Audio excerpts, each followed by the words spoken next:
I want to give you hope today that we want you, and I'm going to do my best to help you grow in your faith. I want you to be as big and absorbent as you possibly can. And as you do that, you will develop a heart for other people. You will want to reach out to those who are hurting and those who are far from God. You will want to reach out to these people.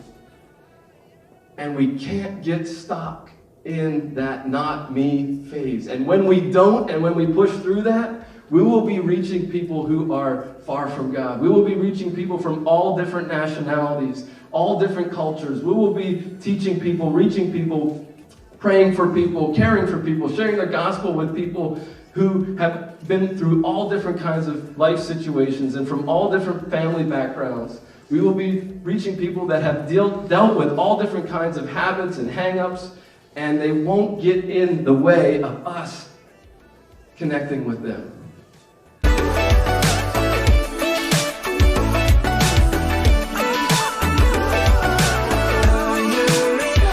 We just moved. I was born in Northern Virginia. We just moved to Indiana. Brand new community, didn't know anybody.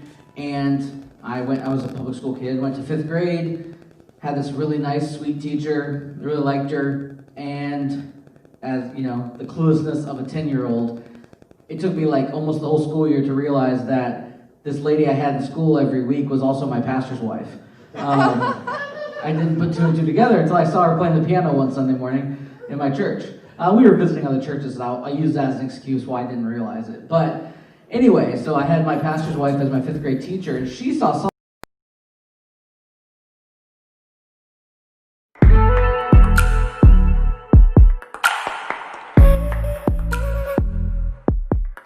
One more step, one more exhale, as I follow where you lead.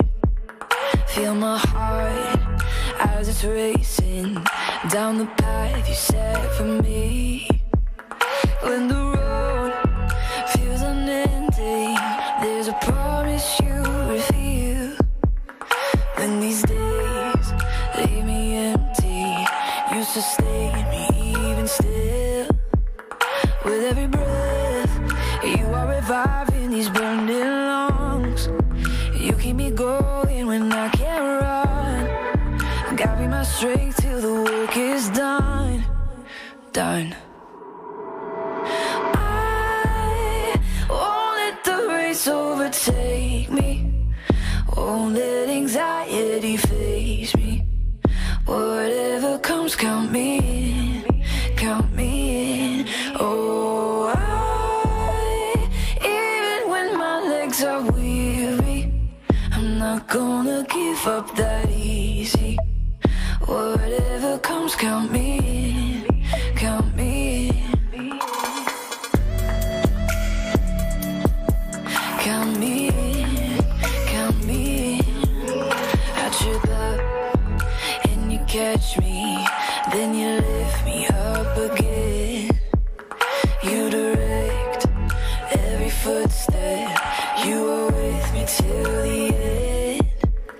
With every breath, you are reviving these burning lungs.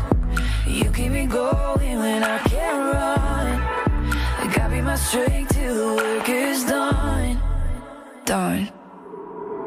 Oh, I won't let the race overtake me. Won't let anxiety faze me.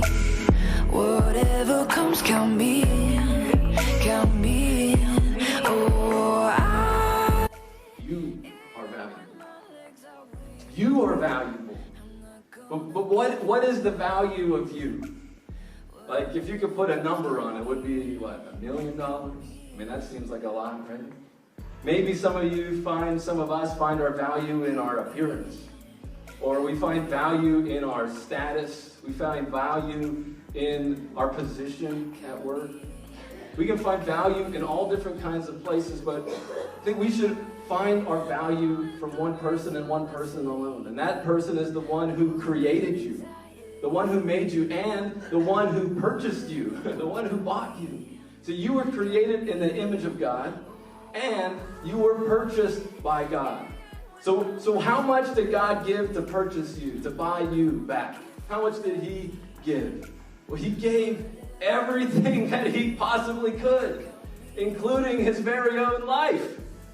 He purchased you with everything that he could. And so he died on that cross to pay the penalty for your sin. He paid for you even his very life. And so we should find our value in the cross. We should find our value in the cross. Count me, count me.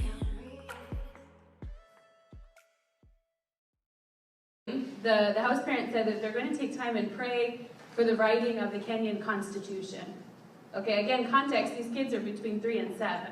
They probably can't even say the word Constitution very well, or know what letter it starts with. But in that time, it wasn't some few minutes. We took about 20 minutes to a half hour, and these kids were just praying. They were just praying. Some were standing on seats, some were walking around, some were lying on the floor, just mimicking what they've seen their other parents and leaders do as they pray. Again, I don't know if they could pray for a constitution because I don't know what that is. But at the end of the day, the fact was these kids weren't waiting for the 20 minutes to be over. It wasn't just passing time. These kids were really, from their small little hearts, praying for the issues that were going on. And for me, it was impactful. I think I was seated somewhere on the floor, and then I just remember these small little hands, as the kids would walk around, just praying for Auntie Jordan and Auntie Jen, who is a friend of mine who was also there, and just taking a moment to be a fly on the wall and to look at these little kids, understanding they've come from extreme situations. Most of them, when they came to the Children's Center, were on their last breaths, and we didn't know if guys were going to survive, and to see how they go from a situation like that to a situation just full of life because of Jesus. It really brought me to a place where I had to ask these questions that Kevin was asking. This faith that I've grown up with, this thing that I'm doing, is it really changing who I am? Is it really changing what I'm doing? Or is it just a box that I'm ticking? Because I don't need another thing in my life that's going to just tick a box. I need something that's going to be as real for me as praying for the Constitution that these kids were doing. And it was something for me, coming from that trip specifically, it made me think, you know what? It has to be real. And I remember praying and telling God, if this is not real, if this is not something authentic, then I don't want it. Because then it also is misleading to other people who are looking for something real. And I believe all of us are here because we're looking for that real connection. We talk about a play on words and being connected and things, and what we're calling ourselves, our meeting time, our churches, is being connected. And it's important to be connected to each other. It's important to be connected to a larger body, to a fellowship. In your marriage relationships with your kids, it's important to be connected. But the single most important connection is that personal one that you have with Jesus Christ. And so we're just excited to be here, to be part of things. You are breaking through. I took it upon myself, and I was sharing the Bible with these guys, and I wasn't telling them what they wanted to hear, because I remember one day I had this big guy who was just standing next to me, and so on this day he just told me, Marcus, today give us something that will make us feel nice. Don't give us a bath. I was just racing down the path you set for me. When the road feels unending. All right, let's go to the next slide and we'll get started here. Let's see if I have a clicker. Yeah, hey, welcome to our first preview service of Connect Us Church. All right, well, we're excited that you've joined us, and we're excited that you're joining us online. Our mission is to connect you to God's next step for your life. And so that's what we hope to do this morning. And If you're new here with us, I'd encourage you to fill out that connection card you received when you walked in and fill out as much information as you can and bring it to the new here area in the lobby. We've got a gift for you. And if you're watching online, we'd love to hear from you. There's a connection card you can click, or you can send us an email or a text, or get in touch with us any way that you can. This is my family. This is a preview service, so I'm kind of setting the stage for all of this stuff. So my wife, Alicia, and our two girls, Kinsley and Zayla, and we're excited that you're here, and we're excited that you are joining us. And so thanks so much for doing that. Connect Us Church is a brand new church. It's a non-denominational church here in Lancaster, Pennsylvania. And there's some important things about our church that I want to share with you on the next slides here, if my clicker works. There we go. The first thing is our mission is to connect you to God's next step for your life. Connect Us Church reaches out to invite all people to connect to a gospel community and challenges you to take God's next step for your life. And then our vision on the next slide is to multiply more and better disciples. Connect Us Church provides an exciting and thriving experience when the church gathers together and partners with God in the community. We value church planting, and we'll be multiplying disciples and churches across central Pennsylvania and beyond. Yeah, it doesn't look like I have control over this, Vadim. We're going to just keep moving here. So we are focused on Jesus. As you walk through the lobby to come to this space, you see these big posters, big signs that we're focused on Jesus. Everything that we do is to the glory of God at church and outside of church, no matter where you're joining us from or where you are.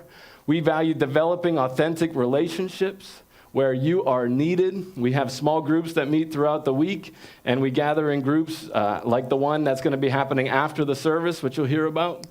We value biblical teaching. We believe there's no book more helpful and relevant for today than the Bible.